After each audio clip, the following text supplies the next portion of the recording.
So you're looking at the Potensic Atom and the Atom 2, and you're wondering, do I save money and go for the original, or do I spend more and get the newer one?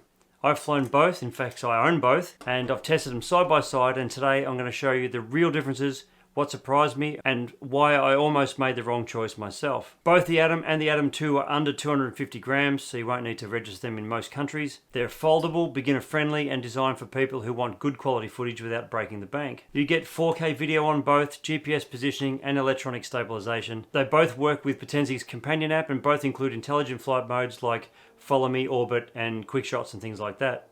By the way, if you want to check out the current prices or specs on either of these drones, I've linked both the Atom and the Atom 2 in the description for you, and I'll also put them in the comments section as well. Here's where things start to separate between the Atom 1 and Atom 2. The Atom 2 locks onto satellites faster and flies more confidently, especially in wind, and the original Atom is fine in calm conditions, but it tends to drift a little bit if things get a little bit too gusty, although it does do very well for the size of it. The range is another big difference. The Atom 1 gives you about 6 kilometers of theoretical range, but the Atom 2 bumps it up to 10 kilometers.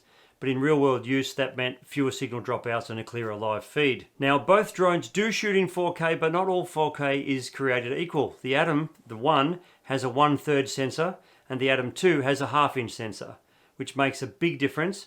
The Atom 2 also supports HDR video, so highlights and shadows are handled much better than the Atom 1, and you can also shoot 8K stills, and you get slow motion in 1080p at 120 frames per second. In low light, the Atom 2 is noticeably better, less grain, better color. Not GoPro or DJI level yet, but it's closing the gap. Here's where the Atom 2 really pulls ahead. The original Atom used basic visual tracking, and it often lost me when I was walking behind objects or moving too fast, or the background changed too much. Whereas the Atom 2 adds proper tracking, AI tracking. It's faster, more accurate, and it actually sticks to you even when I ran behind obstacles or changed direction. As you can see, the subject I'm tracking walks behind a post, and it picks it up straight afterwards. And this makes it way more usable if you want to film yourself, for instance. These are the two controllers. This is the Atom 1 controller, and this is the Atom 2 controller. And the Atom 2 feels way better in the hand. It's chunkier, more ergonomic, and it extends the signal range and stability.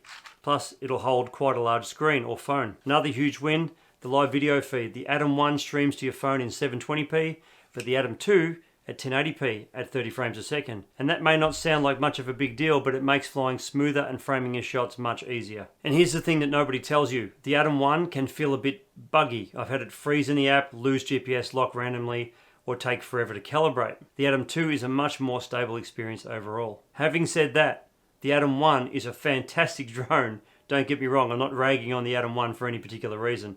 This is just a comparison between the two. Battery life is similar between them. It's around 25 minutes for both, although the Atom 2 batteries charge faster and are a bit more efficient. Now, if you already own the original Atom and you're just flying for fun, it still does a solid job. But if you're just getting started or you want better video, smarter tracking, and more polished flying experience, then the Atom 2 is absolutely worth the extra money. And it's not just about the specs, it's about the confidence you have when you fly and the quality of the footage you bring back. If you want a more detailed breakdown on each drone, you can watch the full review on the Atom 1 here, or the Atom 2 here. Thanks for watching.